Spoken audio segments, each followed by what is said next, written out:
اسی چې بری شاداب خان سوچ ولیار دا څومره بهترین بالرو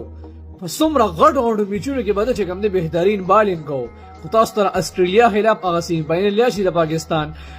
سلور وکټ غشته وي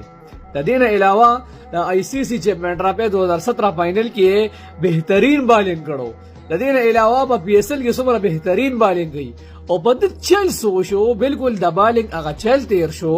ته منه چې دا بهترین بالر دی ته منه چې دا ګوګلی به وشته او د لاسه کې کله لګړه په کې بیټینګ درو ته بهترین بیټینګ په پکې وکړو او پته نه لګی داس روخته واړو ته منه چې دا هغه بالر دی چې په خبره وی په ون ډے او په 20 کې بعد خلاف چې کوم په دغه چکر شو والی دا میچ بدلو په یواسه باندې او یا په داسې وخت راغی چې لکه داسې ډبی کې ته وی چې مطلب دا کلی کوسي بالر دی او چې په اول ورځ انټرنیشنل دراوسته او بالي ولس کور کې شاو بالینګ کوا حیران به پاتې شي یار